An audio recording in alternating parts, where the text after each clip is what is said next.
Bonjour tout le monde. Nous avons vu dans nos précédentes vidéos qu'être DevOps est avant tout une façon de penser.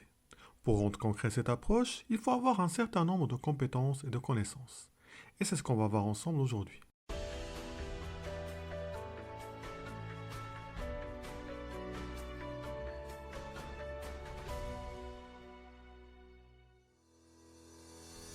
Voici le chemin emprunté pour devenir DevOps. Il est composé de 9 étapes.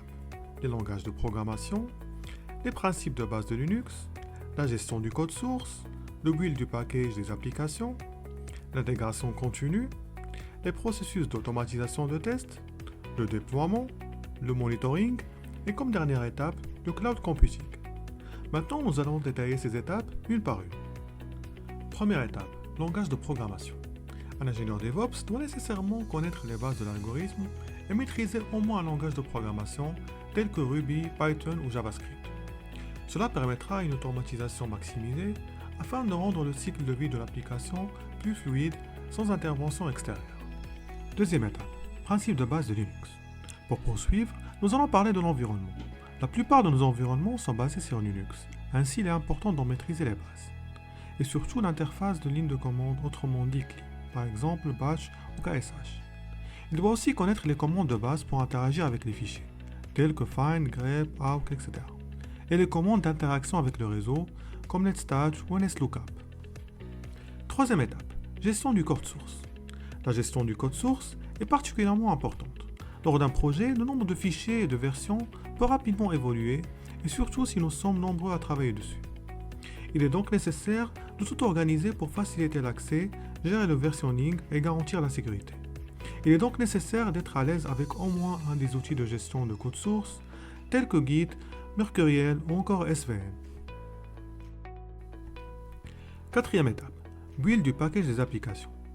Après avoir le code géré par un outil de gestion comme Git, un ingénieur DevOps doit savoir construire des packages d'applications. L'outil le plus populaire pour construire des packages d'applications est Maven. C'est un outil d'automatisation avec un processus de construction facile et rapide qui prend également en charge les constructions parallèles. De plus, il permet d'avoir un accès instantané aux nouvelles fonctionnalités sans aucune configuration supplémentaire. Il s'appuie sur un fichier de configuration dans lequel on définit le profil et les plugins de construction et on exécute les commandes. Cinquième étape, intégration continue. Afin d'automatiser l'ensemble du processus, nous avons besoin d'une intégration continue. Ce qui nous amène à notre cinquième étape où l'ingénieur DevOps doit savoir utiliser les outils CI, intégration continue, et CD, déploiement continu, dont l'un les plus utilisés est Jenkins. C'est un outil open source permettant d'automatiser le processus du développement en continu jusqu'au déploiement des nouvelles versions du code. Les principaux avantages de Jenkins, c'est qu'il possède plusieurs plugins en plus de son installation et sa configuration facile. Il peut être facilement distribué sur plusieurs machines. Sixième étape, processus d'automatisation des tests. Pour avoir une application idéale, en production, il est nécessaire de bien tester les nouvelles fonctionnalités avant de les intégrer. Ainsi, un ingénieur DevOps doit savoir utiliser des outils d'automatisation de tests en continu, tels que Selenium. Ce dernier présente les meilleures fonctionnalités dont une exécution rapide et cryptée en plusieurs langages et la capacité de réaliser des tests simultanément. Septième étape, déploiement. Dans cette étape, l'ingénieur DevOps doit savoir déployer des applications sur des serveurs ou des conteneurs applicatifs. Pour cela, il doit maîtriser d'une part des outils de containerisation tels que Docker et Kubernetes, qui avec leur efficacité, scalabilité et flexibilité, sont les outils privilégiés pour la création des conteneurs et le déploiement sur une infrastructure. Pour plus de détails sur Docker, vous pouvez voir notre capsule sur le sujet. Et d'autre part, des outils pour la configuration et le déploiement sur plusieurs serveurs comme Ansible. Par rapport aux autres outils, il présente une configuration basée sur push, il est sans agent et sécurise les connexions en passant par SSH. Huitième étape, monitoring.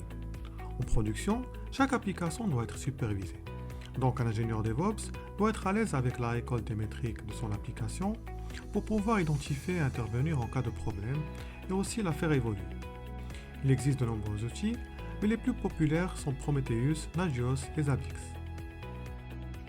Neuvième étape, cloud computing. Le cloud computing est de plus en plus utilisé par les entreprises en tant qu'infrastructure.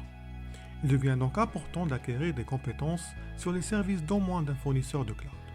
Les principaux fournisseurs de cloud sont Amazon, Microsoft Azure et Google. En France, on retrouve des fournisseurs tels que OVH et Scalway. Maintenant que nous avons vu une à une les compétences nécessaires pour devenir un DevOps, voici un petit schéma récapitulatif de la pipeline du DevOps. Nous avons le code de notre application centralisé dans un référentiel de gestion de code source Git. Après un commit, Jenkins lance l'étape de construction de notre application avec Maven. Puis, il récupère le jar pour lancer des tests avec Selenium. Ensuite, il lance le déploiement en s'appuyant sur Docker pour construire notre conteneur applicatif et sur Ansible pour effectuer le déploiement et gérer les configurations sur l'environnement de dev ou de prod. Pour terminer, Jenkins lance l'étape de supervision à l'aide de Prometheus avant de déployer dans le cloud. Comme nous l'avons vu, le passage d'une étape à l'autre est automatisé par Jenkins. Il intervient tout au long de la pipeline pour l'intégration et déploiement en continu. Avec cette façon de travailler, de nouvelles fonctionnalités sont testées et intégrées automatiquement d'un environnement à l'autre, ce qui rend le processus de développement de notre application plus agile. Merci d'avoir regardé cette vidéo, abonnez-vous à notre chaîne si ce n'est pas encore fait, et suivez-nous sur les réseaux. Nous publierons régulièrement des articles sur ce type de sujet sur notre blog, nous y invitons à faire un tour. Merci et à bientôt.